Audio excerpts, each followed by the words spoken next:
Napatigil ang mundo ni Celestine Sandoval nang mahuli niya si Miguel, ang sarili niyang asawa, na may lihim na relasyon sa kapitbahay nilang si Isabel.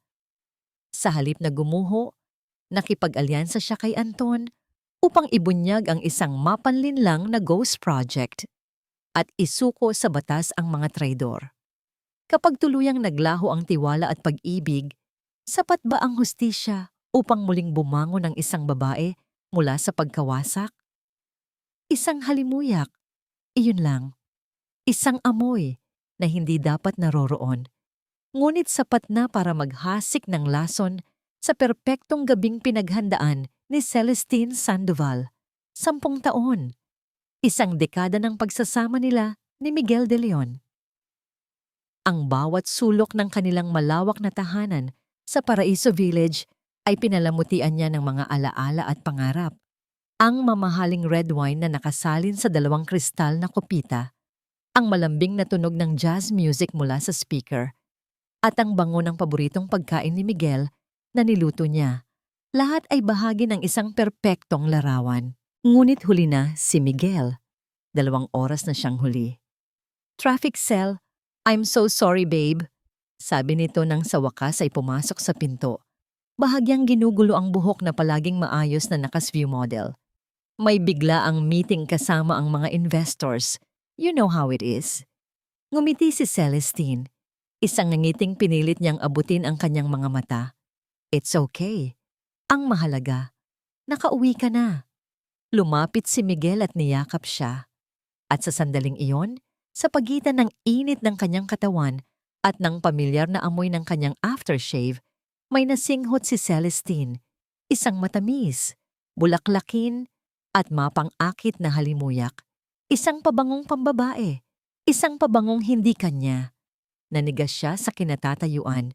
Hindi ito ang unang beses na naamoy niya ang pabangong yon. Biglang nag-flashback sa kanyang isipan ang isang maaliwalas na hapon. 2 linggo na ang nakalipas. Nagdidilig siya ng halaman sa kanilang hardin nang tawagin siya ng kanilang kapitbahay. "Celestine, ang ganda ng mga rosas mo." Si Isabel Ramos, ang maganda at palangiting asawa ng inhinyerong si Anton Salcedo. Nakipagkwentuhan ito sa kanya, pinupuri ang kanyang hardin, ang kanyang bahay, ang kanyang buhay, at sa buong pagkakataong yon, nangingibabaw ang kakaibang bango ng pabango nito. "Anong pabango mo?" "Ang bango." Tanong pa nga niya noon.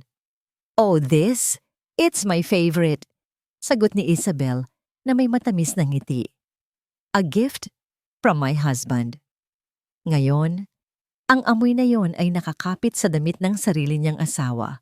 Bumitaw si Celestine sa pagkakayakap at muling ngumiti.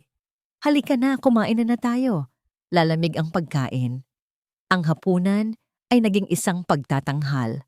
Gumanap si Celestine bilang isang mapagmahal na asawa, nakikinig sa mga kwento ni Miguel tungkol sa meeting, tumatawa sa mga tamang pagkakataon, nagtatanong tungkol sa kanyang araw. Ngunit sa likod ng kanyang mga mata, isang malamig na bagyo ang nabubuo. Pinagmasdan niya ang bawat kilos ng lalaking kaharap niya, ang lalaking pinakasalan niya, ang lalaking ama ng kanilang mga pangarap, ang lalaking ngayon ay isa ng estranghero. Pagkatapos ng hapunan, habang nagliligpit si Celestine, muling tumunog ang telepono ni Miguel. Nakita niya ang pagbabago sa mukha nito nang makita kung sino ang tumatawag. Mabilis itong tumayo.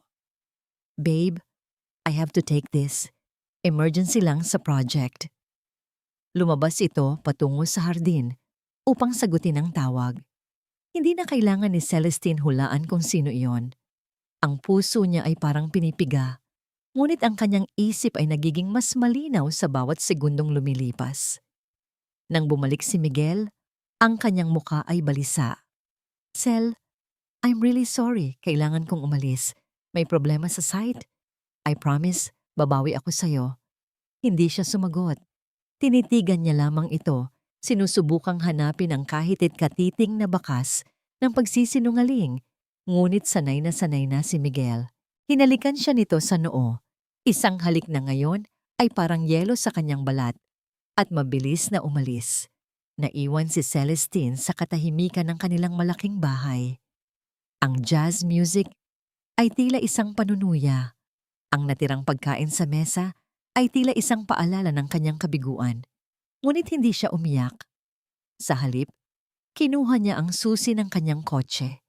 Dahan-dahan, walang ingay, lumabas siya ng bahay at sumakay sa sasakyan. Nagmaneho siya sa ilalim ng nagsisimulang pag-ambon, hindi patungo sa kung saan, kundi patungo sa isang direksyon na kinatatakutan ng kanyang puso. 2 kanto lang ang layo, sa parehong village, sa tapat ng bahay nina Anton at Isabel Ramos. Ipinatay niya ang makina at ang mga ilaw ng sasakyan. Nagtago siya sa dilim habang ang ambon ay unti-unting lumalakas at nagiging ulan. Bawat patak na tumatama sa windshield ng kanyang kotse ay parang dagok sa kanyang dibdib. At doon, nakita niya ito, ang itim na sasakyan ni Miguel nakaparada ilang metro mula sa gate ng mga Ramos. Ilang minuto siyang naghintay na para bang umaasa na mali ang kanyang hinala, na may ibang dahilan. Ngunit pagkatapos ng 10 minuto, bumukas ang gate ng bahay ni na Isabel. Isang anino ng lalaki ang mabilis na pumasok. Kahit sa dilim at sa lakas ng ulan, kilala niya ang tindig na yon, ang bawat galaw. Si Miguel. Pagkapasok nito, dahan-dahang namatay ang mga bailaw sa unang palapag ng bahay hanggang sa isang bintana na lang sa itaas ang nanatiling may sindi. At pagkatapos ng ilang sandali, iyon din ay namatay. Kadiliman. Nakatitig lang si Celestine sa madilim na bahay. Ang ulan ay bumubuhos ng malakas, ngunit hindi nito kayang hugasan ang dumi at sakit na nararamdaman niya. Nakaupo siya roon, hindi gumagalaw, habang ang kanyang mundo ay gumuho sa kanyang harapan. Walang luhang pumatak. Sa halip, isang bagay na mas malamig, mas matigas, ang pumalit sa sakit. Ang kanyang mga kamay ay humigpit sa manibela. Ang kanyang mga kuko ay bumaon sa katad. Sa gabing iyon ng kanilang ika-10 anibersaryo, hindi lang ang kanilang pagsasama ang namatay. Namatay din ang bahagi ng kanyang pusong marunong umasa at magtiwala. At mula sa mga abo nito, isang bagong damdamin ang isinilang, isang bagay na mas malamig, mas matatag, at hindi hamak na mas mapanganib. Kinaumagahan, sumikat ang araw na parabang walang nangyaring bagyo kagabi. Ngunit para kay Celestine, ang unos ay hindi pa tapos. Nagsisimula pa lamang ito sa loob ng kanyang dibdib. Nagising si Miguel na masayang-masaya, yumakap sa kanya mula sa likod. "Good morning, babe." Hindi na tinag si Celestine. Ang init ng katawan nito na dati niyang kanlungan ay ngayoy parang apoy na pumapaso sa kanyang balat. Dahan-dahan siyang bumangon.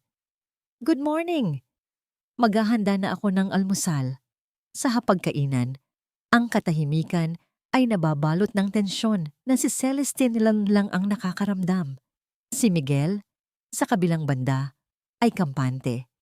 Humihigop ng kape habang nagbabasa ng balita sa kanyang tablet. Walang kamalay-malay sa pagbabago ng babaeng kaharap niya. "So, kumusta ang biglaang meeting mo kagabi?"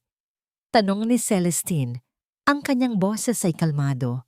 Ang kanyang mga mata ay nakatutok sa paglalagay ng palaman sa tinapay. Iyon ba? Ayos naman. We sealed the deal. Malaking project ito para sa kumpanya Cell. Para sa atin. Sagot ni Miguel, hindi man lang nag-aangat ng tingin. "That's good to hear," sabi niya, kasabay ng isang matipid na ngiti. Isang nangiting hindi na umabot sa kanyang mga mata. Sa loob-loob niya, bawat kasinungalingan ni Miguel ay parang isang patalim na lalong nagpapatibay sa kanyang determinasyon. Pagdating sa opisina, ang opisina ng De Leon Sandoval Construction, na pareho nilang itinatag, naramdaman ni Celestine ang pagbabalik ng kanyang kapangyarihan. Dito, siya ay hindi lang asawa. Siya ay si Celestine Sandoval, ang utak sa likod ng maraming matagumpay na proyekto ng kumpanya. At ang kanyang talino ang magiging sandata niya ngayon. Ipinatawag niya ang kanyang assistant. Pakidala sa akin ang lahat ng credit card statements ng kumpanya for the past 6 months at i-cancel mo lahat ng appointments ko ngayong araw. Sabihin mo, may inaasikaso akong mahalagang audit. Nang maiwan siyang mag-isa sa kanyang maluwag at tahimik na opisina, sinimulan niya ang kanyang tahimik na paghahanda. Hindi siya isang mangmang sa teknolohiya. Binuksan niya ang kanyang laptop at ininstall ang isang data recovery software sa shared server ng kumpanya. Target niya? Ang computer ni Miguel. Ang kanyang puso ay kumakabog. Hindi dahil sa takot na mahuli, kundi dahil sa galit sa kung ano ang maaari niyang matuklasan. Ilang oras ang lumipas. Ang progress bar sa screen ay tila gumagapang sa kabagalan. Ngunit nang ito'y makumpleto, pumaha sa kanyang screen ang katotohanan. Mga na-recover na files, mga tinanggal na mensahe. Isabel, can't stop thinking about last night. Miguel, me too. He suspects nothing. Isabel, let's be careful. Malapit na. Konting tiis na lang. Miguel, for you? Anything. For us. Ang bawat mensahe ay isang sampal. Ngunit hindi niya hinayaan ang sarili na magpadala sa emosyon. Nagpatuloy siya. Binuksan niya ang mga statement ng credit card. At doon, nakita niya ang lahat. Isang reservation para sa isang presidential suite sa isang 5-star hotel sa Makati. Pets ang nakalagay ay noong may business conference daw si Miguel sa Cebu. Mga resibo mula sa mga mamahaling restaurant na hindi niya kailanman napuntahan.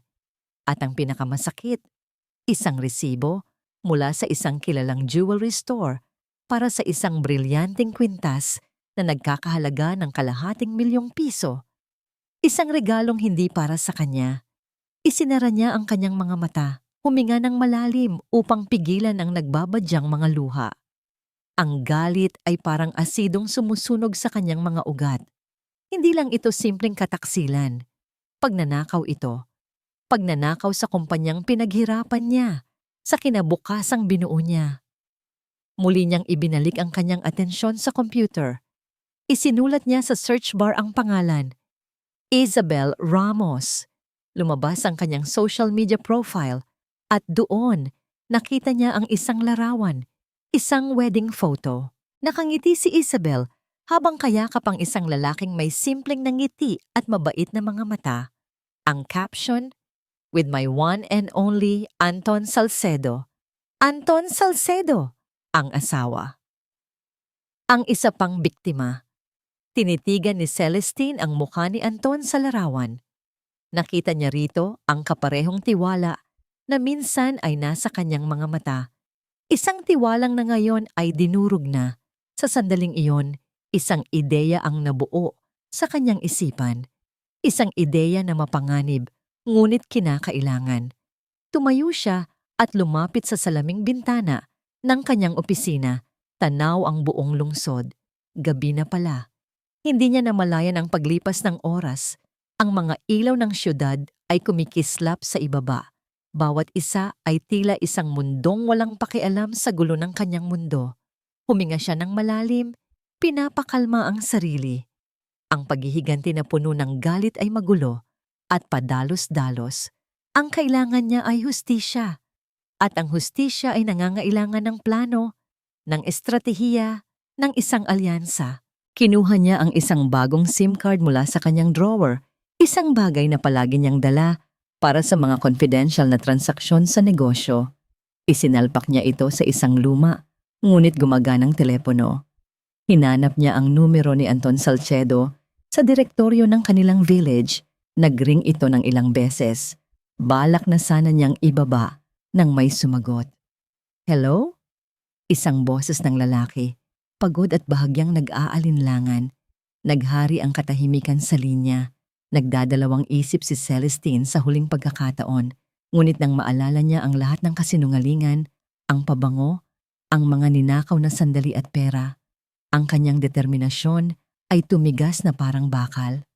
Mr. Salcedo, nagsalita si Celestine, Ang kanyang boses ay kontrolado at profesional, na para bang isang business call lamang ito. I believe we have a common problem to discuss. Isang mahabang katahimikan ang sumunod sa kabilang linya. Sapat na para marinig ni Celestine ang sariling pagtibok ng kanyang puso. At pagkatapos, isang boses na puno ng pagod at pagtataka ang sumagot. Sino to? Ang tanong ni Anton Salcedo ay ibinitin sa ere ng katahimikan. Sa kabilang linya, narinig niya ang isang kontroladong paghinga bago sumagot ang babae. Ako si Celestine Sandoval, asawa ni Miguel de Leon. Parang isang malakas na suntok sa sikmura ang mga salitang yon para kay Anton. Celestine Sandoval. Ang pangalan ay pamilyar, ngunit ang tono ng pananalita nito ay malamig, tuwid, at may bigat na hindi niya maipaliwanag. Ilang sandali siyang hindi nakapagsalita. Ang mga maliliit na piraso ng palaisipan na matagal nang gumugulo sa kanyang isipan ay biglang nagsimulang magkabit-kabit. Ang madalas na overtime ni Isabel, ang mga bagong alahas at damit na hindi niya alam kung saan nanggaling. Ang palaging pagtatago nito ng telepono, ang panlalamig nito sa kanya sa tuwing susubukan niyang lumambing. Ang mga huling buwan ng kanilang pagsasama ay isang mahabang listahan ng mga tanong na wala siyang mahanapang sagot. Ngayon, isang babaeng hindi niya kilala ang tila nag-aalok ng kasagutan na matagal na niyang kinatatakutan. Saan tayo pwedeng magkita? Tanong ni Anton. Ang kanyang boses ay halos pabulong. Wala nang dahilan para magkunwari. Ang tawag na ito ay ang kumpirmasyong hindi niya alam na hinihintay pala niya. Isang oras ang lumipas, nakaupo si Anton sa isang maliit na coffee shop sa isang sulok ng Quezon City na malayo sa kanilang village. Isang lugar na walang makakakilala sa kanila. Bawat tunog ng pagbukas ng pinto ay nagpapakaba sa kanya. Paano niya haharapin ang babaeng ito? Ano ang sasabihin niya? Ang hiya at sakit ay nag-uunahan sa kanyang dibdib. Pakiramdam niya ay nabigo siya bilang isang asawa. Maya-maya pa, pumasok ang isang babae. Matangkad, elegante, kahit sa simpleng blouse at slacks, at may aura ng kapangyarihan na hindi mo maaring balewalain. Si Celestine Sandoval. Nakikita niya ito minsan sa mga event ng kanilang village. Palaging nasa tabi ni Miguel, ang perpektong asawa ng isang matagumpay na negosyante. Ngunit ngayon, habang papalapit ito sa kanyang mesa, may ibang nakita si Anton sa mga mata nito. Isang kalmadong sakit, isang determinasyong nakakatakot. Umupo si Celestine sa kanyang harapan. Walang paligoy-ligoy. Salamat sa pagdating mo. Anong kailangan nating pag-usapan? Nauutal na tanong ni Anton. Imbes na sumagot, inilapag ni Celestine ang isang manipis na folder sa ibabaw ng mesa at marahan itong itinulak palapit sa kanya. I think this will explain everything. Nag-aalangan man ay binuksan ni Anton ang folder. Ang laman nito ay mga printout. Isang kopya ng hotel booking sa ilalim ng pangalan ni Miguel na may kasamang request para sa honeymoon setup. Isang kopya ng statement ng credit card na nagpapakita ng pagbili ng isang mamahaling kwintas. At ang pinakahuli, mga screenshot ng mga text messages na puno ng mga salitang hindi niya kayang basahin ng buo. Mga salita ng pagnanasa at mga planong lihim. Isinara ni Anton ang folder. Hindi niya kailangang makita ang lahat. Ang katotohanan ay malinaw na parang sikat ng araw at nakakasilaw sa sakit. Napayuko siya, ipinatong ang kanyang mga siko sa mesa at isinubsob ang kanyang mukha sa kanyang mga palad. Ang lahat ng pagod mula sa trabaho, ang lahat ng pagsisikap na ibigay, ang gusto ni Isabel, ang lahat ng pag-ibig na ibinuhos niya. Para saan? Ilang buwan na? Tanong niya. Ang boses ay basag.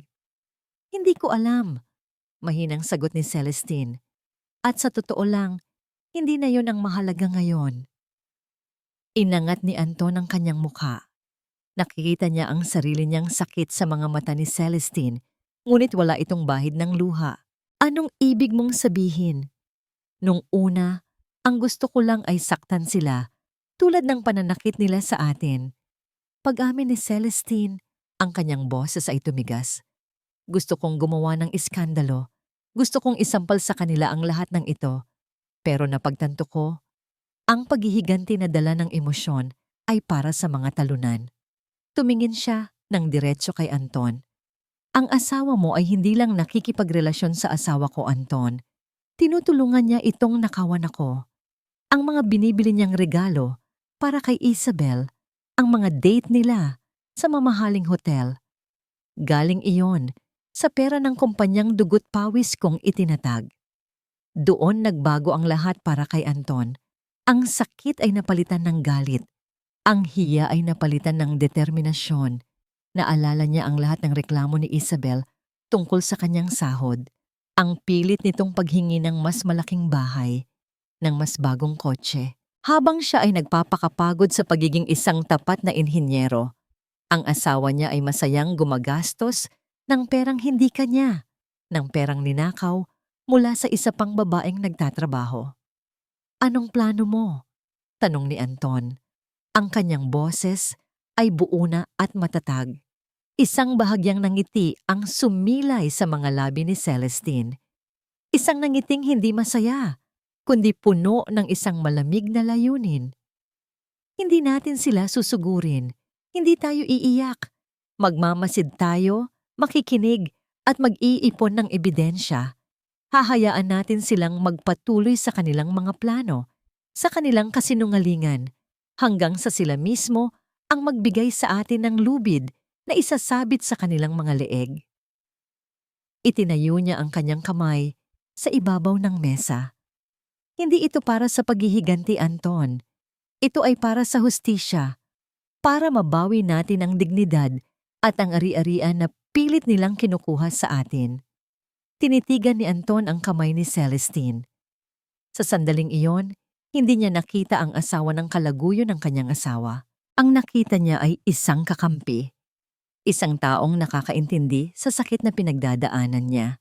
Isang taong, tulad niya, ayaw na maging biktima pa. Inabot niya ang kamay nito at mahigpit na kinamayan. Isang kasunduan ang nabuo sa katahimikan ng coffee shop na yon. Isang alyansa ng dalawang pusong sinugatan. Bago sila umalis, may kinuha si Celestine mula sa kanyang bag. Isang bagay na napakaliit ngunit tila napakabigat. Isang itim na USB flash drive. Inilapag niya ito sa mesa. Isa itong keylogger, isang uri ng software.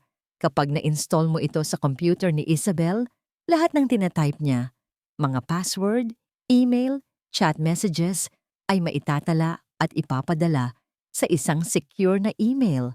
Kinuha ni Anton ang USB. Ang lamig ng metal ay gumapang sa kanyang palad. Ito na. Ang unang hakbang, wala nang atrasan. Kailangan nating malaman kung ano pa ang binabalak nila, sabi ni Celestine. Ang kanyang mga mata ay nagliliyab sa isang determinasyong ngayon lang nakita ni Anton. Para kay Miguel de Leon, ang buhay ay isang laro ng diskarte. At sa larong ito, siya ang hari. Bawat galaw ay kalkulado. Bawat desisyon ay isang hakbang patungo sa mas malaking tagumpay. Ang pagkakaroon ng dalawang reyna, isang matalino at matatag na reyna sa kanyang palasyo at isang bata at mapang-akit na reyna sa kanyang lihim na tore, ay hindi isang problema. Ito ay isang testamento sa kanyang galing. Ang lihim na turing iyon ay isang modernong condominium unit sa BGC na may tanawin ng kumikinang na syudad. Ito ang mundo nila ni Isabel Ramos, isang mundong malayo sa amoy ng mga rosas sa hardin ni Celestine at sa katahimikan ng Paraiso Village. Dito, ang hangin ay amoy pasyon at panganib. I missed you, bulong ni Isabel sa kanyang tainga, habang ang mga daliri nito ay gumagapang sa kanyang dibdib. Kakalabas lang nila mula sa shower ang kanilang mga katawan ay sariwa pa sa init at pagnanasa. Mas na-miss kita, sagot ni Miguel. Hinahalikan ng balikat nito. Hindi mo alam kung gaano kahirap magpanggap na masaya sa isang selebrasyong wala namang kwenta. Tumawa si Isabel, isang tawang parang musika sa pandinig ni Miguel. Kawawa naman ang baby ko. Kumusta ang anniversary ninyo? May bahid ng pang-aasar sa boses nito. Umupo si Miguel sa gilid ng kama at nagsuot ng robe. Ano pa ba? Ang dati. Maagang naghanda si Celestine. Nagluto ng paborito ko. Nag-ayos ng bahay. Predictable. She's a good woman, a brilliant partner. Pero kulang sa apoy. Tumingin siya kay Isabel na may makahulugang ngiti. Hindi katulad mo. Lumapit si Isabel at umupo sa kanyang kandungan. Talaga ba? So, naniwala ba siya sa palusot mong biglaang meeting? Of course, pagyayabang ni Miguel. Celestine trusts me completely. Masyado siyang abala sa pagiging perpektong asawa para mapansin ang mga bagay-bagay. Para sa kanya, hanggat maayos ang takbo ng kumpanya at ng bahay, masaya na siya. Hindi niya alam na ang pinagkakatiwalaan niyang asawa ang unti-unting kumukuha ng lahat. Isang anino ng pagkainip ang dumaan sa mga mata ni Isabel. Speaking of that, Miguel, kailan pa ba tayo magtitiis ng ganito? Ayoko nang patago. Gusto ko nang maging malaya, na makasama ka nang walang inaalala. Iginuhit niya ang kanyang daliri sa panga ni Miguel. Gusto ko nang maranasan ang buhay na ipinangako mo sa akin. Ang mga yate sa Monaco, ang penthouse sa Singapore, ang buhay kung saan ako ang reyna, hindi lang sa tureng ito. Ang mga salita ni Isabel ay parang gasolinang bumuhos sa apoy ng kasakiman ni Miguel. Ito ang dahilan kung bakit niya ginagawa ang lahat ng ito. Hindi lang para sa pera, kundi para sa isang bagong simula. Isang buhay na walang limitasyon, kasama ang isang babaeng sumasamba sa kanya. Tumayo siya at kinuha ang isang leather briefcase. Inilabas niya ang isang set ng mga dokumento at inilatag sa ibabaw ng glass table. Malapit na, mahal ko. Malapit na malapit na. Lumapit si Isabel, ang kanyang mga mata ay kumikinang sa pananabik. Ano yan? Ito, sabi ni Miguel, tinuturo ang mga blueprint at financial projections. Ang Paraiso Prime Project. Isang high-end commercial complex na itatayo natin sa Tagaytay. O mas tamang sabihin, isang proyektong hindi kailanman maitatayo. Isang ghost project? Exactly. Pero sa papel, ito ang pinakamalaking proyekto ng De Leon Sandoval Construction. Nakahanap na ako ng mga investors. Isang shell corporation na nakarehistro sa Cayman Islands. Kapag naaprubahan ang budget at nailabas na ang pondo, ililipat natin ang pera sa isang offshore account. At bago pa man malaman ni Celestine na wala palang itinatayong gusali, nasa kabilang panig na tayo ng mundo. Hinaplos ni Isabel ang mga dokumento na parabang ito'y ginto. Ang galing mo, Miguel. Pero, paano si Celestine? Hindi ba niya ito bubusisihin? Matalino siya. Ngumisi si Miguel. Doon ka nagkakamali. Ang katalinuhan niya ang gagamitin natin laban sa kanya. Ipapakita ko sa kanya ang mga projections, ang potential profit. Magugustuhan niya ang mga numero. At dahil legal ang lahat sa papel, siya mismo ang pipirma para ma-release ang pondo.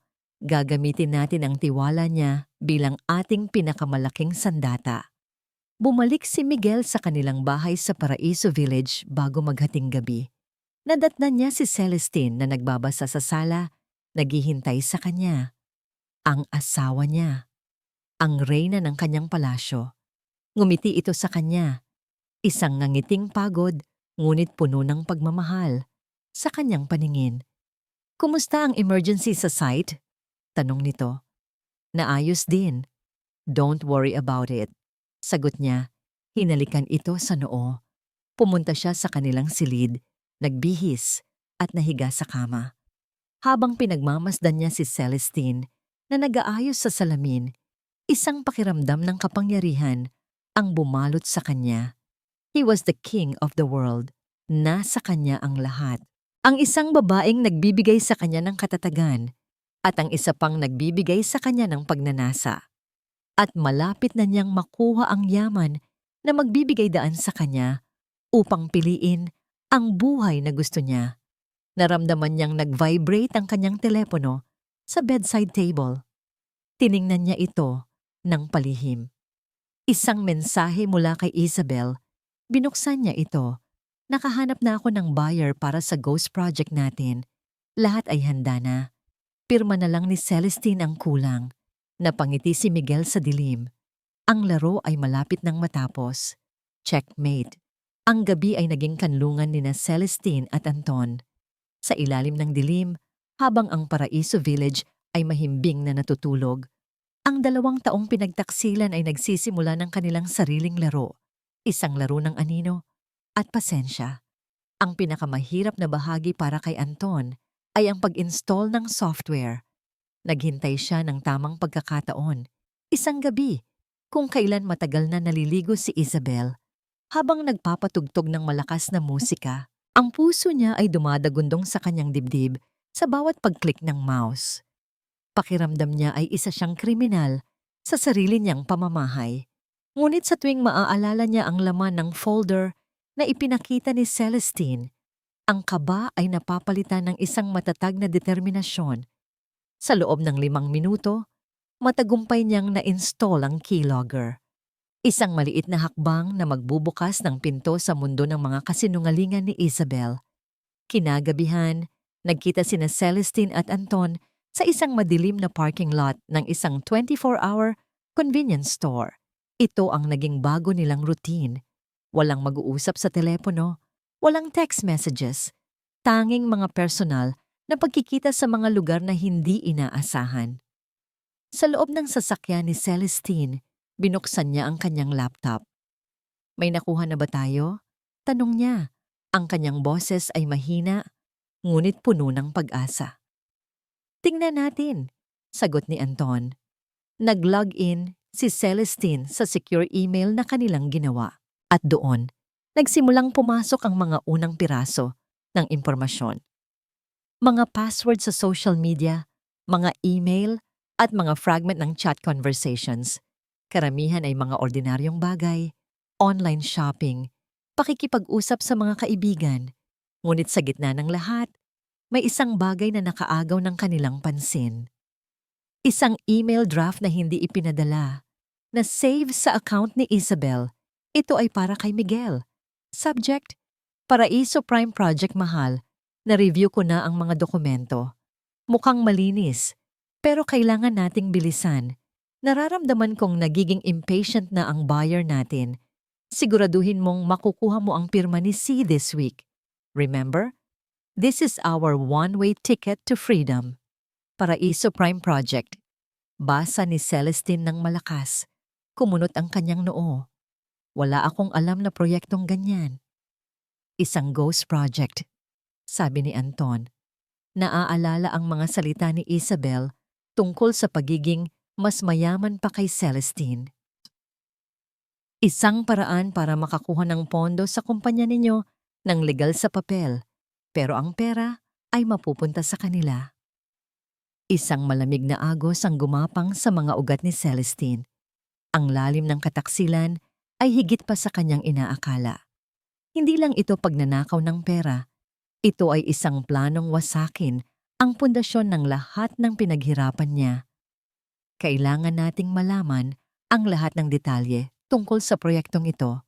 Sabi ni Celestine, ang kanyang mga daliri ay mabilis na nagtatype sa keyboard. At kailangan nating kumilos ng mas mabilis kaysa sa kanila.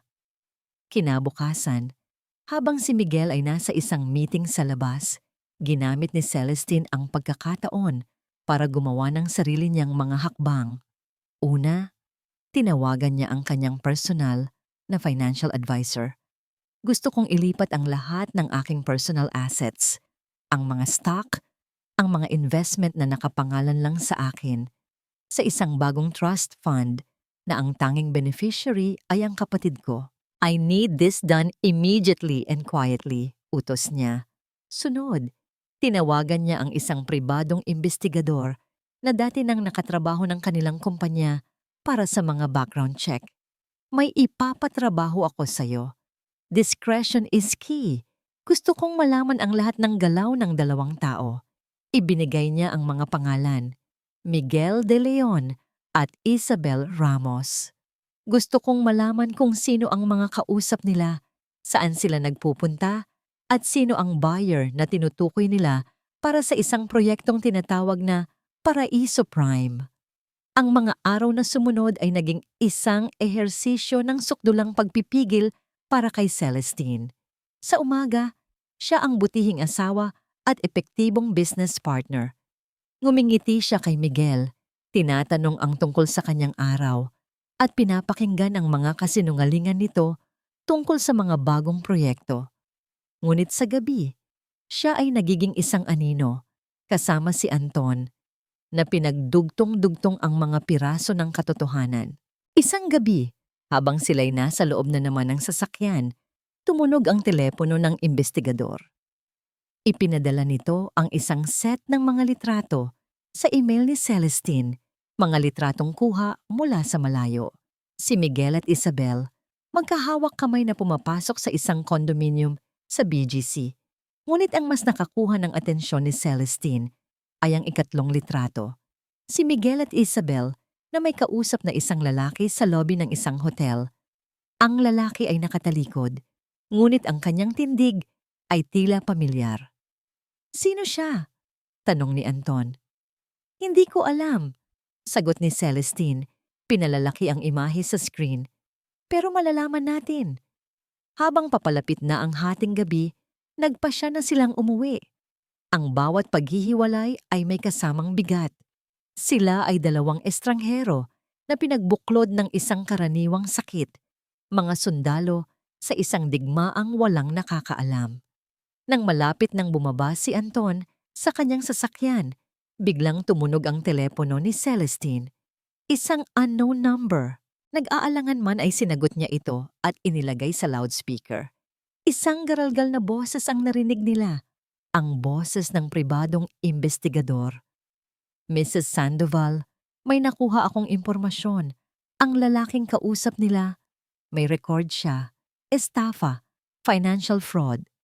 At mukhang hindi lang ito ang unang beses na nakipagtransaksyon si Isabel Ramos sa mga taong tulad niya." Bago pa man makapag-react si Celestine, biglang tumawag si Anton sa sarili niyang telepono. Nakita niyang pangalan ito ng kanyang pinsan. Sinagot niya ito, ngunit ang kanyang mukha ay biglang namutla. "Cel," sabi ni Anton. Pagkatapos ibaba ang tawag, ang kanyang boses ay nanginginig. "Tumawag ang pinsan ko." Naririnig niya ang usapan ni na Isabel sa kabilang kwarto. Akala yata ni Isabel tulog na siya. "Anong sinabi?" tanong ni Celestine, kinakabahan. Tumingin si Anton sa kanya. Ang kanyang mga mata ay nanlalaki sa takot at hindi makapaniwala. Pinag-uusapan nila kung paano gagayahin ang pirma mo. Gagayahin ang pirma mo. Ang mga salitang iyon ay umalingaw-ngaw sa isipan ni Anton habang siya'y nagmamaneho pauwi. Paulit-ulit. Hindi na ito isang simpleng kwento ng pangangaliwa. Ang pag-ibig, ang pagnanasa, iyon ay mga kasalanan ng puso. Ngunit ang pamimeke, ang pandaraya, ang planong pagnanakaw, iyon ay mga krimen. Ito ay isang kasamaang may pagkukalkula, malamig at walang kaluluwa. Pagdating niya sa bahay, nadatnan niya si Isabel sa sala. Nanonood ng TV habang nagbabasa ng isang fashion magazine. Ngumiti ito sa kanya, isang nangiting kasing ganda at kasing perpekto ng dati. "Hi, mahal. Kumusta ang trabaho? You look tired." Dati, ang pag-aalalang iyon ay sapat na para pawiin ang kanyang pagod. Ngayon, para itong lason na dahan-dahang kumakalat sa kanyang sistema. Paano ito nagagawa ng asawa niya? Ang magpanggap na parang walang mali? "Pagod lang. Maraming ginawa sa site." Sagot niya, umiiwas sa mga mata nito. "Aakyat na muna ako. May tatapusin pa akong report. Hindi na niya hinintay ang sagot nito. Kailangan niya ng espasyo. Kailangan niyang makahinga. Sa kanilang silid na upo siya sa gilid ng kama at napasabunot sa kanyang buhok. May mali. May mas malaki pang mali dito. Ang isang babaeng handang gawin ito ay hindi lang isang simpleng asawang hindi na kontento. May iba pa. Isang alaala ang biglang pumasok sa kanyang isip. Noong bagong lipat sila sa bahay na ito, may isang lumang kahon ng mga gamit si Isabel mula sa kanyang pagkabata na ayaw nitong ipaayos. Itapon na lang natin yan, mahal. Mga basura lang yan, sabi nito noon. Ngunit itinago pa rin ni Anton ang kahon sa bodega sa attic. Iniisip na baka isang araw ay hanapin din ito ng asawa. Isang biglaang pagnanasa na hindi niya maipaliwanag ang nagtulak sa kanya na tumayo. Dahan-dahan, para hindi makalikha ng ingay, umakyat siya sa attic. Ang amoy ng alikabok at mga lumang papel ang sumalubong sa kanya. Sa isang madilim na sulok, sa ilalim ng isang sapot ng gagamba, nakita niya ang kahon.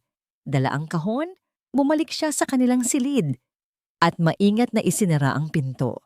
Naupo siya sa sahig at binuksan ito. Ang laman ay mga tipikal na alaala, mga luma at kupas na litrato ng high school, isang yearbook, mga liham mula sa mga kaibigan.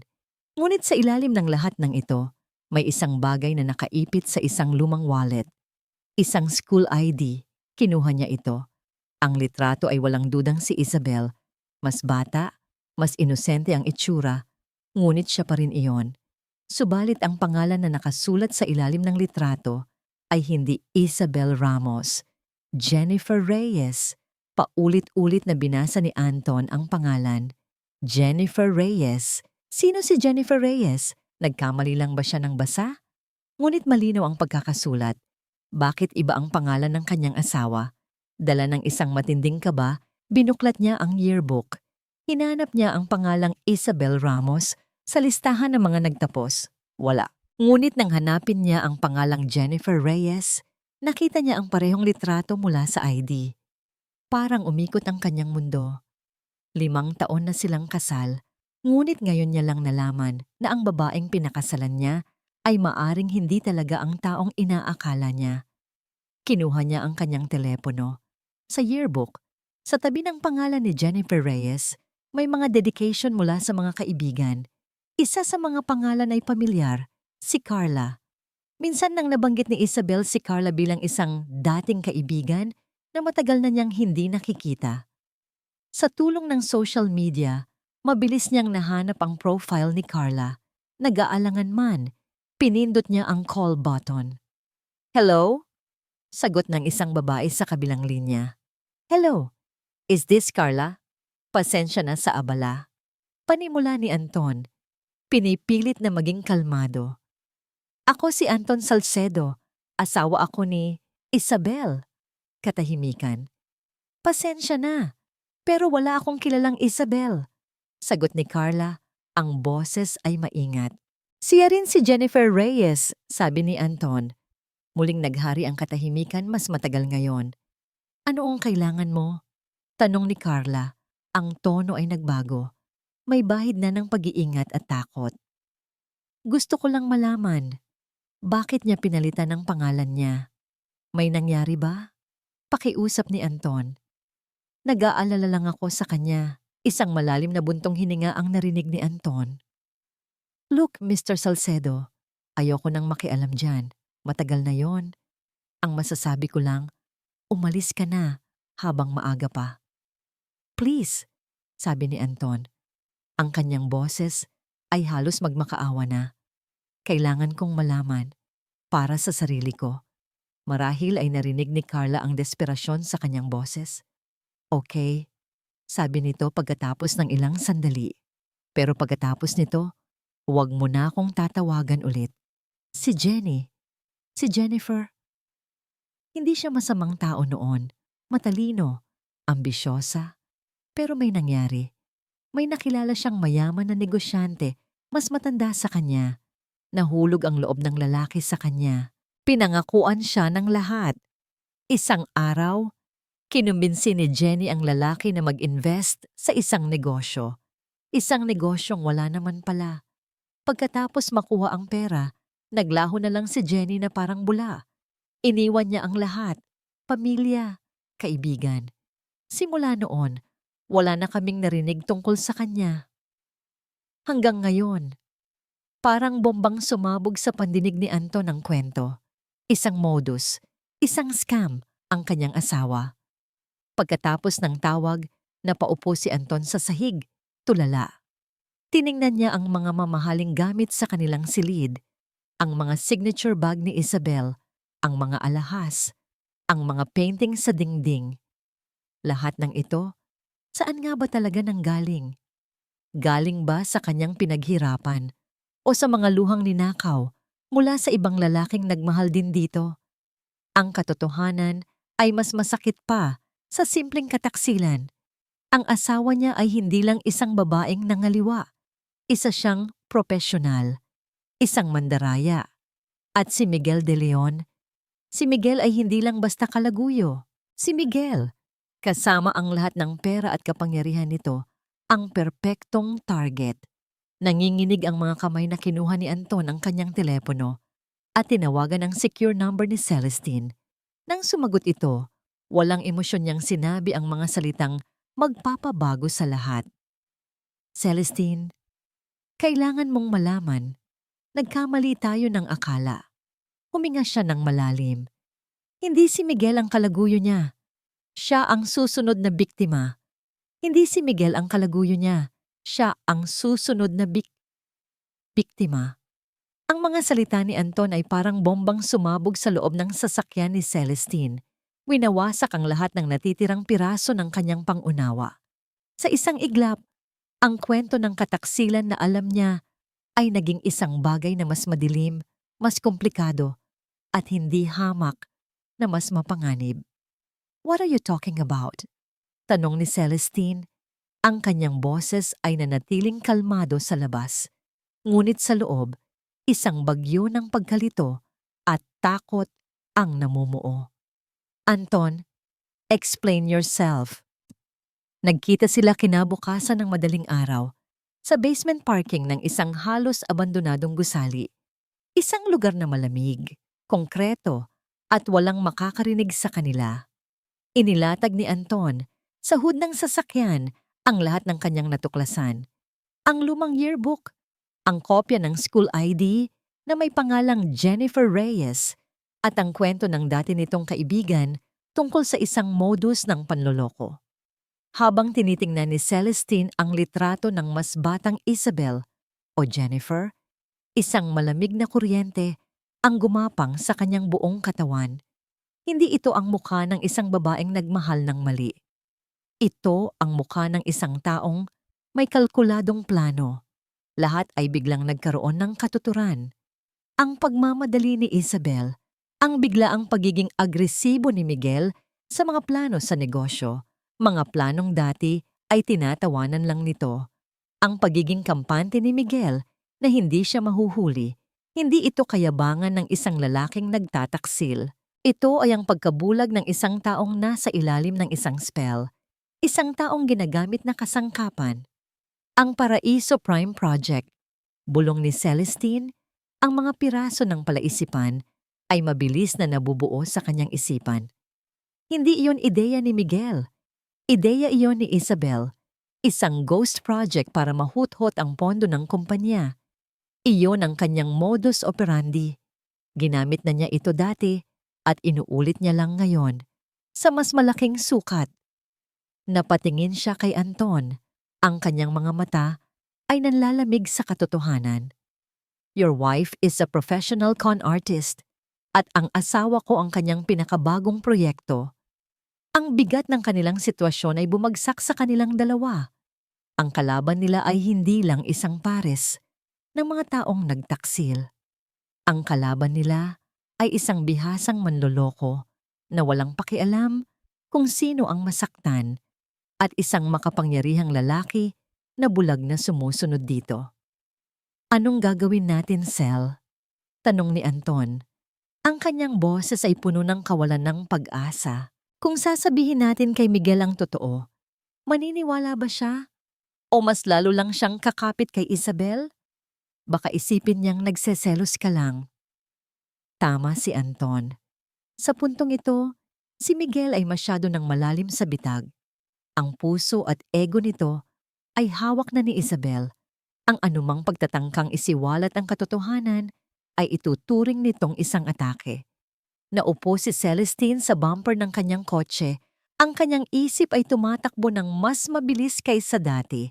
Ang unang plano, ang mangalap ng ebidensya para sa isang simpleng kaso ng pangangaliwa at paghihiwalay ay wala ng silbi. Isa yung kutsilyo sa isang barilan. Ang kailangan nila ay isang kanyon. Pinagmasdan niya ang madilim na paligid ng basement, ang mga anino, ang katahimikan. At sa gitna ng lahat ng iyon, isang bagong plano ang nabuo sa kanyang isipan. Isang planong mas mapangahas, mas mapanganib, ngunit ang tanging paraan para manalo. Hindi natin siya babalaan, sabi ni Celestine. Ang kanyang boses ay nagbago. Nawala ang bakas ng sakit, napalitan ng isang bakal na determinasyon. Hindi natin siya ililigtas. Hahayaan natin siyang lumubog. Kasama niya, tumingin siya kay Anton. Ang kanyang mga mata ay nagliliyab. Kung gusto ni Isabel ng laro, bibigyan natin siya ng laro. Pero sa pagkakataong ito, tayo ang gagawa ng mga patakaran. Paano? Magpapanggap ako, paliwanag ni Celestine. Magpapanggap akong wala akong alam. Magpapanggap akong interesado sa Paraiso Prime Project. Pag-aaralan ko ang bawat dokumento, bawat kontrata. At sa huling sandali, bago nila makuha ang pera, doon natin sila huhulihin. Hindi lang sa simpleng ebidensya ng text messages at mga litrato, huhulihin natin sila sa akto ng pandaraya at malawakang pagnanakaw. We will set a trap within their trap.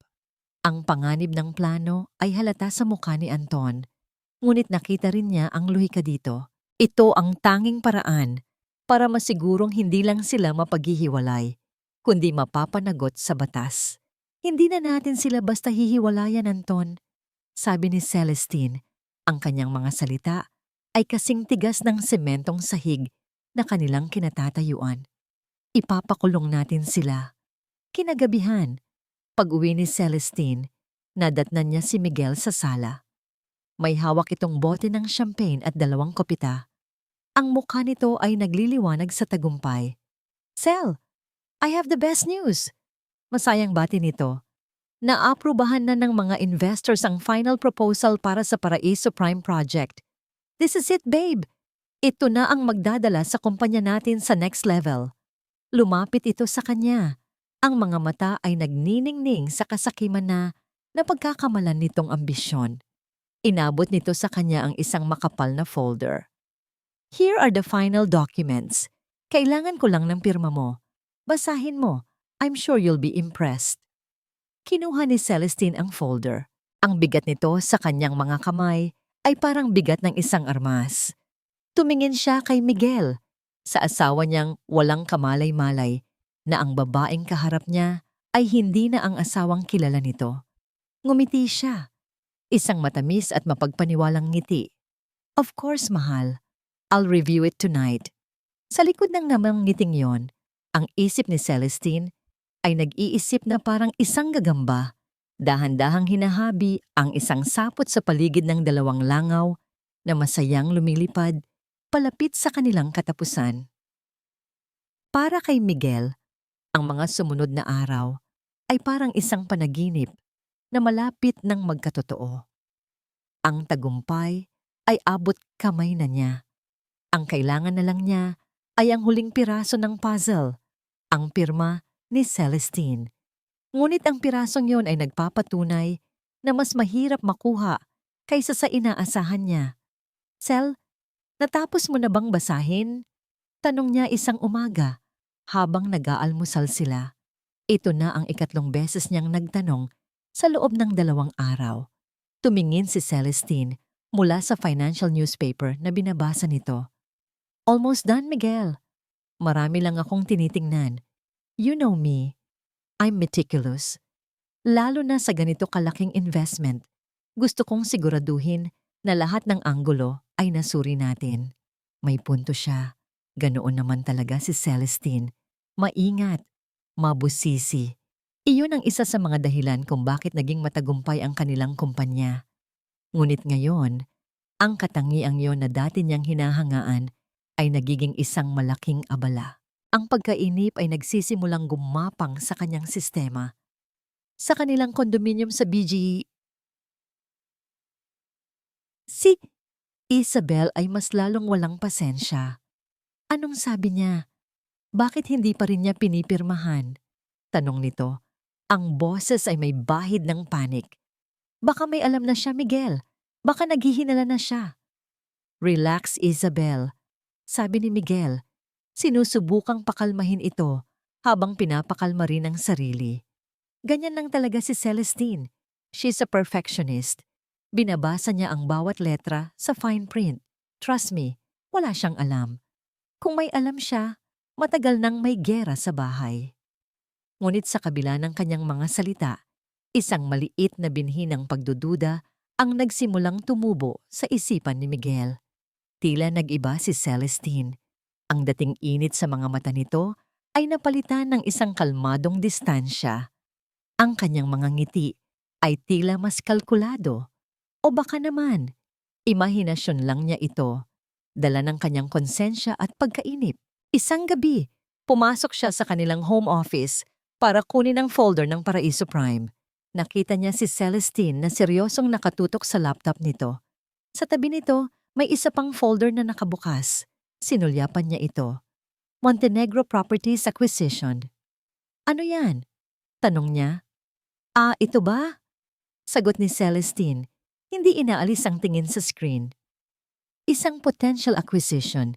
Tinitingnan ko kung magandang investment, diversification, para hindi lahat ng itlog natin ay nasa iisang basket.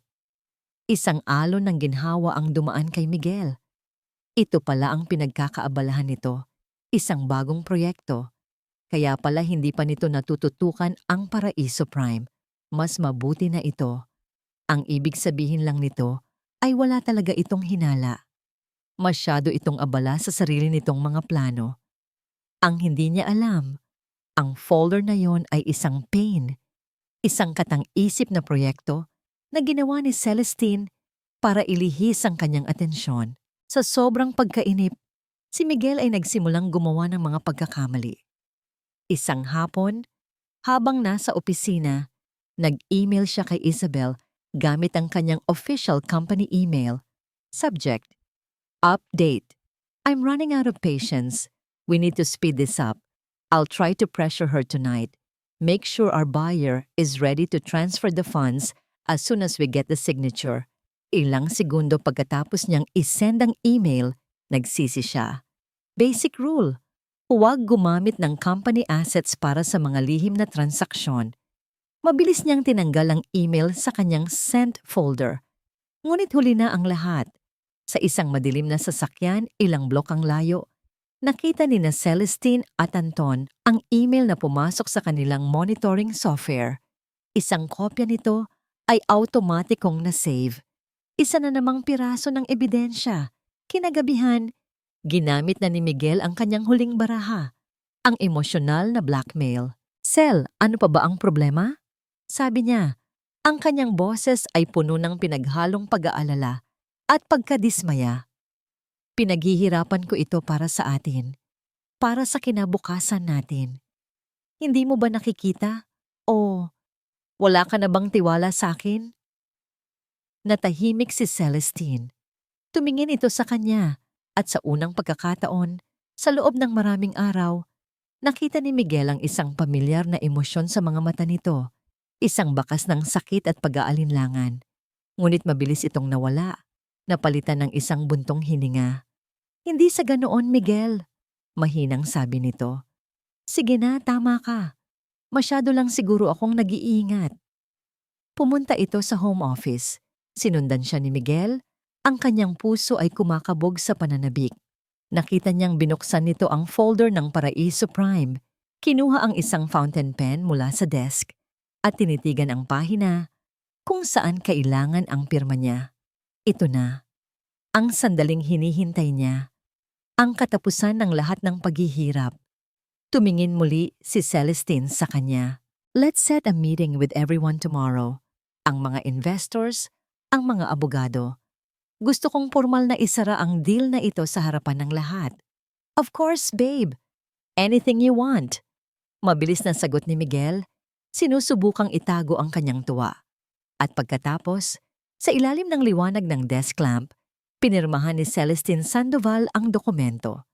Ang bawat kurba ng kanyang pangalan ay parang isang pangako ng isang bagong buhay para kay Miguel. Kinuha niya ang dokumento, halos nanginginig ang kanyang mga kamay. Salamat, Cel. You won't regret this. I know I won't. Sagot ni Celestine. Ang kanyang mga mata ay hindi na mabasa ni Miguel. Nang makalabas si Miguel ng silid, agad niyang tinawagan si Isabel. Ang kanyang boses ay isang masayang bulong. Nakuha ko na. Tapos na ang laro. Bukas, milyonaryo na tayo. Sa kabilang kwarto, nakatayo si Celestine sa dilim, nakikinig. Nang matapos ang tawag ni Miguel, kinuha niya ang kanyang sariling telepono at nag-dial ng isang numero. Anton, sabi niya. Ang kanyang boses ay malamig at matatag na parang bakal. Handa na ang bitag. Ang gabi bago ang nakatakdang pagpupulong ay ang pinakamahaba sa buhay ni Celestine. Ang buong bahay ay nababalot sa isang hindi pangkaraniwang katahimikan, ngunit sa kanyang isipan, isang malakas na unos ang nagaganap. Bawat minuto ay parang isang oras, bawat oras ay parang isang walang hanggan. Nasa home office niya siya, kasama si Anton, sa video call. Ang kanilang mga mukha ay seryoso, iluminado lamang ng liwanag mula sa kanilang mga laptop screen. Dobleng check, tripleng check. Tinitiyak nilang lahat ng ebidensya ay nakaayos, lahat ng dokumento ay handa na. Nakausap ko na ang bangko, sabi ni Celestine. Naka-standby na sila. Sa oras na pumasok ang transfer request bukas, iho-hold nila ito at agad na aalertuhan ang Anti-Money Laundering Council. Ang mga abogado natin, handa na rin, dagdag ni Anton. At ang pribadong investigador ay may 2 tao nang nakabantay sa airport kung sakaling subukan nilang tumakas. Good, sabi ni Celestine, tumatango. Walang pwedeng maging palya. Kailangan ay perpekto ang lahat. Pakiramdam nila ay handa na sila. Bawat posibleng butas ay tinakpan. Bawat posibleng senaryo ay pinagplanuhan. Ang sapot ay kumpleto na. Ang kailangan na lang ay hintayin ang 2 langaw na pumasok dito. Pagkatapos ng kanilang pag-uusap, sinubukan ni Celestine na matulog. Ngunit ang kanyang isip ay gising na gising. Ang imahe ni Miguel na masayang-masaya kanina, ang kislap ng tagumpay sa mga mata nito, lahat ay bumabalik sa kanya. 10 taon. Paano nauwi sa ganito ang 10 taon? Isang buntong hininga ang kumawala sa kanya. Hindi ito ang oras para sa panghihinayang. Bukas, kailangan niyang maging matatag. Humiga siya at ipinikit ang kanyang mga mata. At sa sandaling iyon ng katahimikan, isang tunog ang bumasag dito. Isang mahinang ping mula sa kanyang telepono na nasa bedside table. Isang email notification. Kinutuban siya. Dahan-dahan niyang kinuha ang telepono. Ang liwanag mula sa screen ay sumilaw sa kanyang mga mata. Isang urgent notification mula sa bangko. Object. Large transaction notification. Dear Mrs. Sandoval, this is to inform you that a fund transfer amounting to PHP 200,000 in has been successfully processed from your corporate joint account to an international account based in the Cayman Islands. Parang huminto ang pag-ikot ng mundo ni Celestine. Ang kanyang paghinga ay biglang napatigil. Binasa niya ulit ang email. At ulit. At ulit. Hindi. Hindi maari. Paano? Ang meeting ay bukas pa. Hindi pa dapat mapoproseso ang kahit anong transaksyon. Nanginginig ang mga kamay, tinawagan niya ang emergency hotline ng kanilang bank manager. Mr. Chua, this is Celestine Sandoval, sabi niya. Pilit pinapakalma ang kanyang boses. I just received a notification. Paanong nangyari to? Ang usapan, iho-hold ninyo ang lahat ng malalaking transfer. Mrs. Sandoval, sagot ng manager sa kabilang linya. Ang boses ay nag-aalala rin. We tried to hold it, pero ang ginamit na authorization ay hindi ang dokumentong pinirmahan ninyo kanina. Ginamit nila ang isang mas lumang continuing surety agreement na may digital signature authorization. Pinirmahan ninyo ito pareho ni Mr. De Leon. 3 taon na ang nakalipas.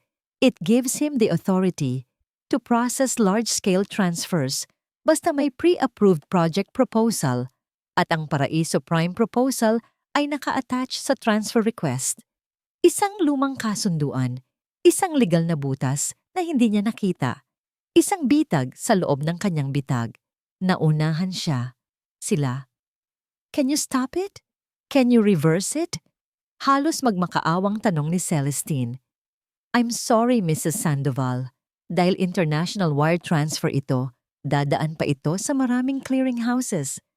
By the time na ma-flag natin ito for fraud, baka wala na ang pera. They were smart. They processed it on a Friday night, just before the long weekend. The banks are slower to respond. Ang telepono ay tila naging isang blok ng yelo sa kanyang kamay. Ibinalibag niya ito sa kama. Ang lahat ng kanilang paghahanda, ang lahat ng kanilang ebidensya, ang lahat ng kanilang pag-asa, nawala sa isang iglap. Napaupo siya sa sahig, ang kanyang likod ay nakasandal sa kama. Ang lakas na inipon niya sa loob ng maraming linggo ay biglang naglaho. Ang pakiramdam ay parang nalulunod, walang hangin, walang liwanag, tanging ang mabigat na pressure ng pagkatalo. Huli na tayo, bulong niya sa kawalan. Nanalo na sila. Sa gitna ng kanyang pagluluksa, biglang umilaw ang screen ng kanyang telepono. Isang tawag. Ang pangalan ni Miguel ang lumabas. Nangangatog ang mga daliri. Sinagot niya ito. Hindi siya nagsalita. Isang tawa, isang malamig at mapanuyang tawa ang narinig niya mula sa kabilang linya. Hindi ito ang Miguel na kilala niya. Ito ay isang estranghero. Nagustuhan mo ba ang sorpresa ko, mahal?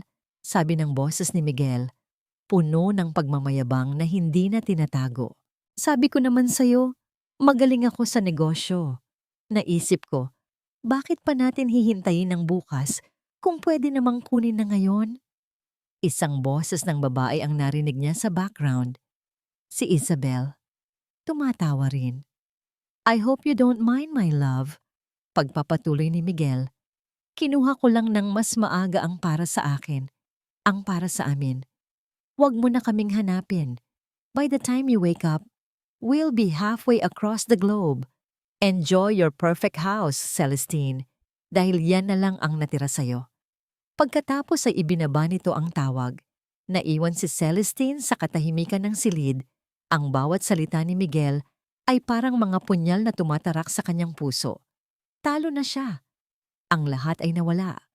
Ang kanyang pera, ang kanyang kumpanya, ang kanyang asawa, ang kanyang dignidad. Lahat. Sa pinakamadilim na sandali ng kawalan ng pag-asa, habang si Celestine ay nakaupo sa sahig, tila isang estatwang gawa sa pighati. Muling umilaw ang kanyang telepono. Isang video call mula kay Anton. Balak sana niya itong huwag pansinin, ngunit may kung anong puwersa ang nag-udyok sa kanya na sagutin ito. Bumungad sa screen ang mukha ni Anton, puno ng pag-aalala. Sel, anong nangyari? Nakita ko ang email mula sa bangko. Tumawag sa akin si Miguel. He was laughing. Hindi makapagsalita si Celestine. Tumangulang siya at sa unang pagkakataon, isang butil ng luha ang pumatak mula sa kanyang mga mata. Isang luha ng pagkatalo. Sel, makinig ka sa akin, sabi ni Anton. Ang kanyang boses ay mahinahon ngunit may diin. Hindi pa tapos ang laban. Naalala mo ba ang sinabi ng bank manager? International transfers take time. It needs at least 24 hours to clear. Lalo na kung weekend. May oras pa tayo. may isang alas pa tayong hindi pa nailalabas. Anong alas? Bulong ni Celestine. Ang kanyang boses ay halos hangin na lang. Ang pirma, sagot ni Anton. Ang pirma mo sa dokumentong ibinigay niya. Akala niya, iyon ang ginamit niya. Akala niya, iyon ang alas niya laban sa'yo. Ngunit iyon mismo ang magiging alas natin laban sa kanya. Biglang nagising ang diwa ni Celestine. Ang pirma, ang meeting, ang pagpapanggap. Tama si Anton. Akala ni Miguel ay nanalo na siya dahil nakuha niya ang pera. Ngunit ang plano ni Celestine ay hindi lang tungkol sa pera. Ito ay tungkol sa paglalantad ng krimen. Isang bagong apoy ang biglang sumiklab sa kanyang dibdib, mas mainit at mas mapanira kaysa dati. Ang pighati ay napalitan ng isang nagngangalit na galit. Tumayo siya. Pinunasan niya ang kanyang mga luha. Ang babaeng talunan ay wala na. Ang natira ay isang mandirigmang handa nang tapusin ang laban.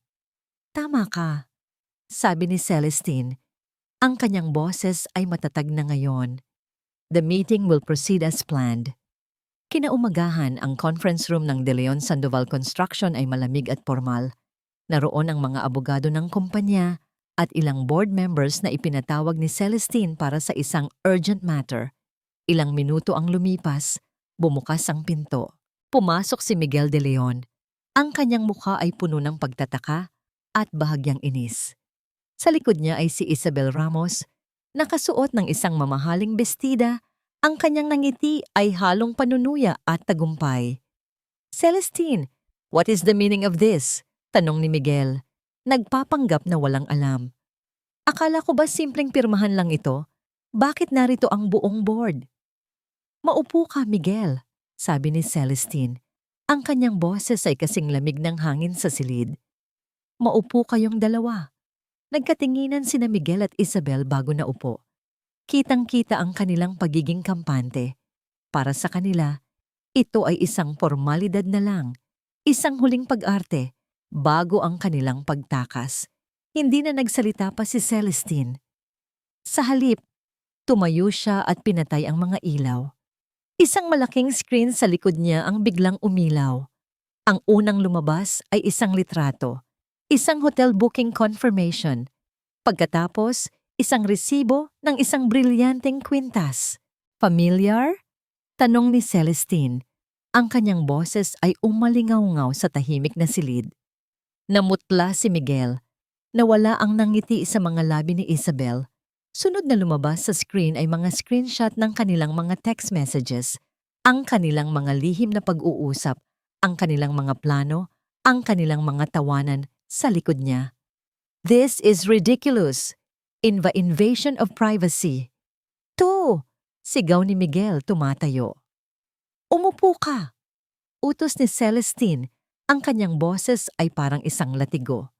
Sa gulat, napaupong muli si Miguel. Sunod na lumabas ang mga litrato mula sa pribadong investigador. Sila sa kondominium, sila kasama ang lalaking may record ng estafa. At pagkatapos, isang lumang school ID ang lumitaw sa screen. Sino si Jennifer Reyes, Isabel? Tanong ni Celestine. Tuluyang nawala ang kulay sa mukha ni Isabel. Napatingin siya kay Miguel na ngayon ay nakatingin din sa kanya. Ang mga mata ay puno ng pagkalito. At ang panghuli, sabi ni Celestine, ang tinatawag ninyong obra maestra, ang Paraiso Prime Project. Lumabas sa screen ang kopya ng email ni Miguel kay Isabel, ang email na tinanggal niya. At pagkatapos, ipinakita ni Celestine ang dokumentong pinirmahan niya kagabi. Ito ang dokumentong pinapirmahan mo sa akin, Miguel. Isang dokumentong maglilipat ng 200 milyong piso sa isang pekeng proyekto. Paliwanag ni Celestine sa buong board. Isang halaga na inilipat mo kagabi gamit ang isang lumang kasunduan sa pag-aakalang naisahan mo na ako. Oo, at wala na kayong magagawa. Sigaw ni Miguel, muling nahanap ang kanyang kayabangan. Nasa amin na ang pera. Tapos na ang laro. Diyan ka nagkakamali, sabi ni Celestine. Isang malamig na ngiti ang sumilay sa kanyang mga labi. Bumukas ang pinto ng conference room, ngunit hindi mga waiter na may dalang kape ang pumasok. Pumasok ang dalawang unipormadong pulis kasama ang mga ahente mula sa NBI Cybercrime Division. Miguel de Leon, Isabel Ramos, sabi ng isa sa mga pulis, inaaresto kayo sa salang conspiracy to commit fraud, estafa at paglabag sa Anti-Money Laundering Act. Parang binuhusan ng nagyayelong tubig sina Miguel at Isabel. Ang kanilang mga mukha ay larawan ng purong gulat at hindi makapaniwala. Hindi maaari to. Walang ebidensya, sigaw ni Isabel. Ang pirma ko sa dokumentong yan, sabi ni Celestine, tinuturo ang screen, ay ang aming ebidensya. Dahil bago ko yan pirmahan, ipinanotaryo ko na ito bilang isang legal na bitag na may koordinasyon sa NBI. Bawat salita, bawat numero sa proyektong yan ay bahagi ng isang mas malaking operasyon para hulihin kayo sa akto. At ang perang inilipat ninyo, dagdag ng abogado ni Celestine. It was immediately flagged by our partner International Bank. The fund transfer has been frozen. Ang ginawa ninyo kagabi ay hindi isang matagumpay na pagnanakaw. Ito ay isang hayagang pag-amin sa krimen. Sinubukang tumakbo ni Isabel patungo sa pinto, ngunit mabilis siyang naharang ng isang ahente. Si Miguel naman ay napaupo na lang sa kanyang upuan, tulala. Ang kanyang mundo ay gumuho sa kanyang harapan. Habang pinoposasan sila ng mga pulis, napatingin si Miguel kay Celestine. Ang kanyang mga mata ay puno ng galit, pagsisisi at tanong na hindi masabi. Paano? Iyon lang ang salitang lumabas sa kanyang mga labi. Lumapit si Celestine sa kanya. Tinitigan niya ang lalaking minsan niyang minahal ng buong puso. Ang lalaking sumira sa kanya. At ang lalaking ngayon ay wala ng kapangyarihan sa kanya. Minaliit mo ako, sagot niya. Ang kanyang boses ay walang bahid ng emosyon. You underestimated me. At pagkatapos ay tumalikod na siya. Hindi na muling lumingon habang inilalabas ng mga pulis ang 2 taong sumira sa kanyang mundo, patungo sa isang kinabukasang sila mismo ang lumikha. Ang mga araw at linggo pagkatapos ng tinaguriang Paraiso Prime Scandal ay isang malabong panaginip para kay Celestine. Ang balita ay kumalat na parang apoy sa mundo ng negosyo at sa kanilang maliit na komunidad. Ang mga pangalang De Leon at Sandoval ay nasa lahat ng dyaryo at programa sa telebisyon. Ang kanyang telepono ay walang tigil sa pagtunog. Mga tawag mula sa mga reporter, mga usisero, at mga kaibigang nag-aalok ng kanilang simpatya. Sa gitna ng kaguluhan, pinili ni Celestine ang katahimikan. Ginugol niya ang kanyang mga araw kasama ang mga abogado, inaayos ang mga gusot na iniwan ni Miguel. Ang kaso laban kina Miguel at Isabel ay matibay.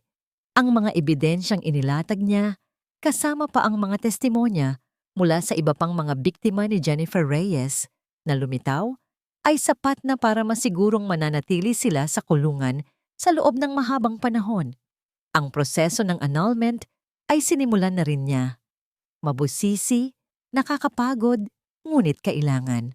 Isang hapon, habang abala siya sa pag-review ng mga legal na dokumento sa kanyang home office, may kumatok. Si Anton.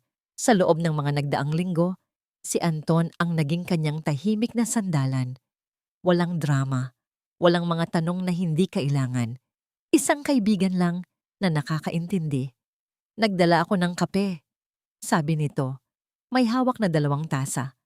Salamat, Anton, sagot ni Celestine. Isang matipid na ngiti ang sumilay sa kanyang mga labi. Naupo sila sa balkonahe, tahimik na pinagmamasdan ng hardin na minsan niyang minahal. Ang mga rosas ay namumukadkad pa rin, walang pakialam sa dramang naganap sa loob ng bahay. Kumusta ka na? Tanong ni Anton. Nagkibit balikat si Celestine. Okay lang, pagod, pero okay lang. Tumingin siya kay Anton. Ikaw? Kumusta ka? Isang malungkot na ngiti ang gumuhit sa mukha ni Anton. Inaayos ko na rin ang annulment.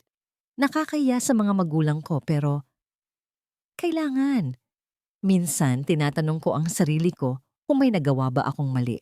Kung naging mas mabuti ba akong asawa, baka hindi nangyari to. Hindi mo kasalanan, Anton. Mabilis na sabi ni Celestine. May mga tao talagang hindi makukontento kahit ibigay mo pa ang lahat. Ang kasalanan ay nasa kanila, hindi sa atin. Ang mga salitang yon ay para na rin sa kanyang sarili. Sa gabi, kapag mag-isa na lang siya, minsan ay bumabalik pa rin ang mga tanong. Saan siya nagkulang?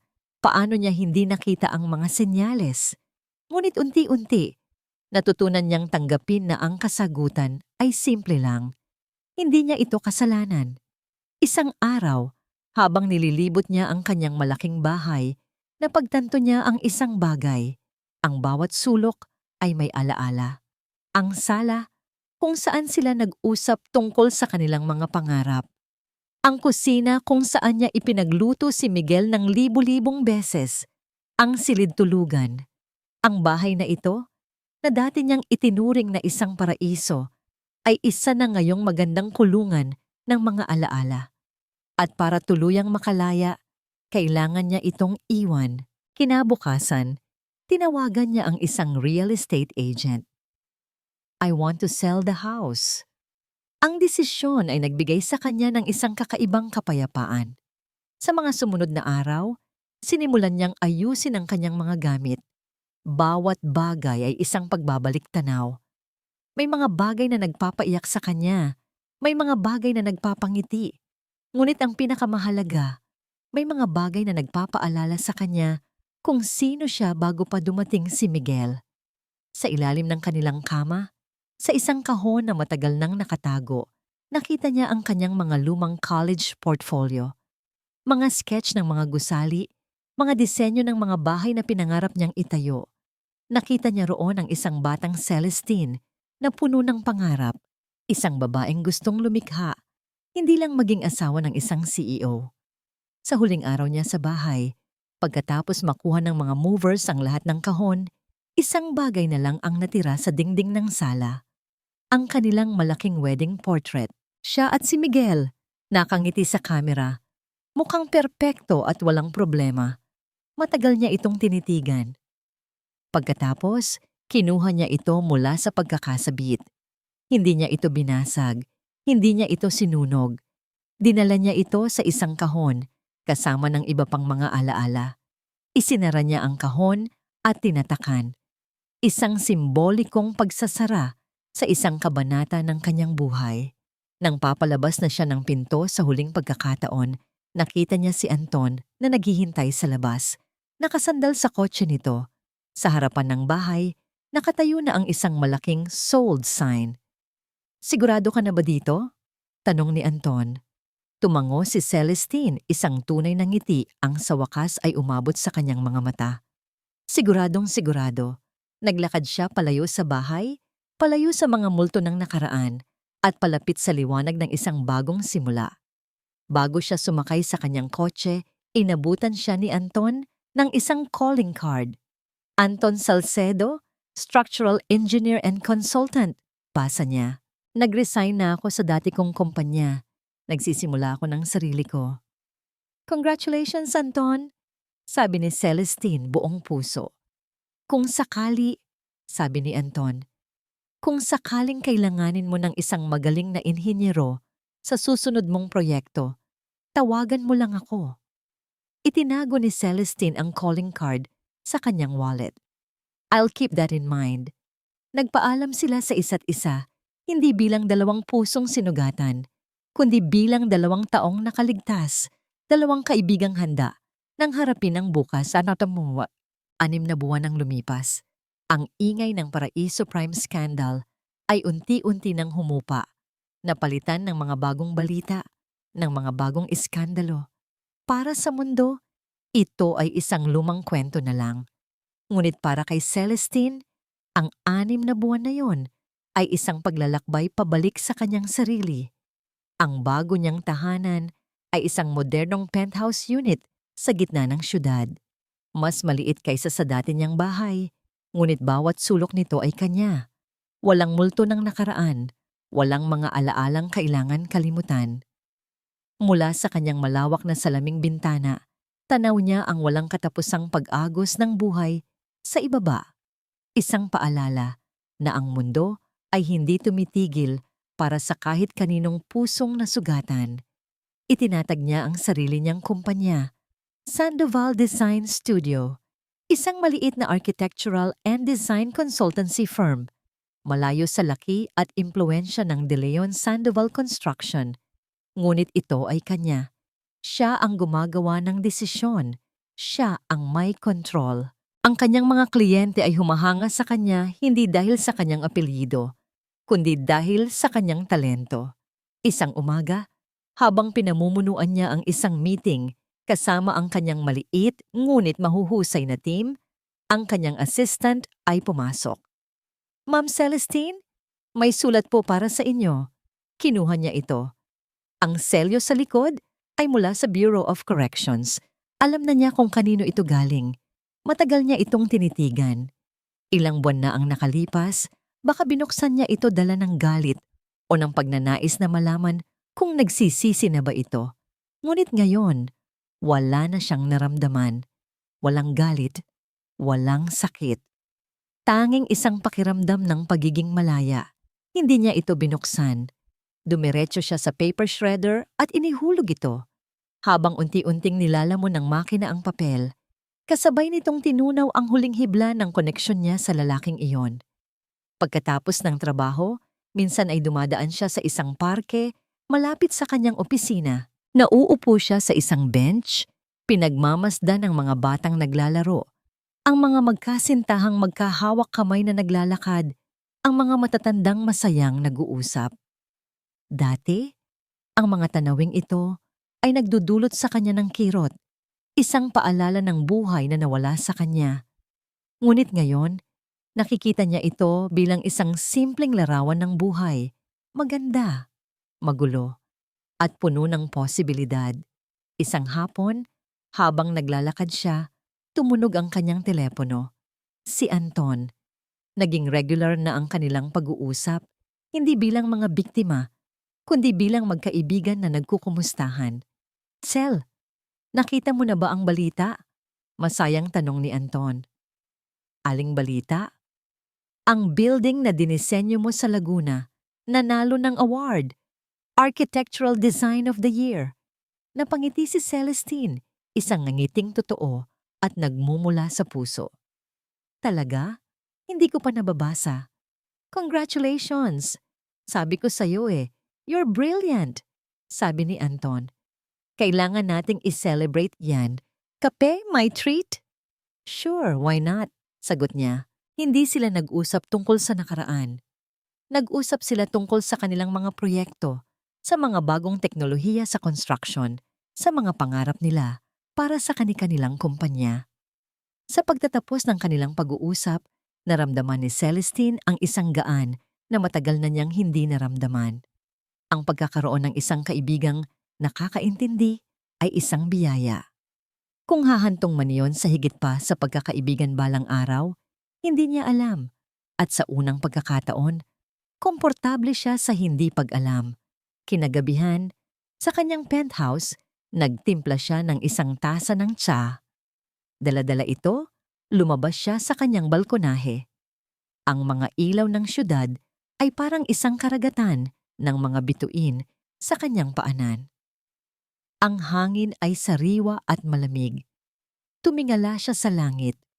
Wala nang bigat sa kanyang dibdib, wala nang galit, tanging kapayapaan. Nahanap niya ang kanyang sarili, hindi sa paghihiganti, kundi sa pagpapatawad. Pagpapatawad hindi para sa kanila, kundi para sa kanyang sarili. Pinalaya niya ang sarili mula sa pagiging biktima. Ang paggalang sa sarili, natutunan niya, ay hindi ibinibigay ng ibang tao. Ito ay isang bagay na ikaw mismo ang lumilikha at ipinaglalban. Huminga siya ng malalim, nilalasap ang bawat sandali. Ang kwento niya kasama si Miguel ay tapos na. Ngunit ang kwento ni Celestine Sandoval ay nagsisimula pa lamang. Sa pagsikat ng araw kinabukasan, tumayo siya sa parehong balkonahe, may hawak na tasa ng kape. Pinagmasdan niya ang dahan-dahang pagliwanag ng kalangitan, ang pag-usbong ng isang bagong araw, ng isang bagong pag-asa. Ngumiti siya, isang nangiting para sa kanyang sarili lamang. Handa na siya, mas matatag, mas matalino, at higit sa lahat, malaya. Sa huling trang ng kwento ni Celestine Sandoval, malinaw ang isang katotohanan. Ang pagtataksil ay maaaring makasira, ngunit hindi nito kayang durugin ang isang babaeng mulat sa sariling halaga. Sa pamamagitan ng talino, tapang at tamang pagpili, pinili ni Celestine ang hustisya kaysa bulag na paghihiganti. At doon niya tunay na natagpuan ang kanyang kalayaan. Ang kasamaan ni na Miguel at Isabel ay hindi nagtapos sa saya, kundi sa pananagutan, habang ang mga tapat ay unti-unting ginantimpalaan ng kapayapaan at bagong simula.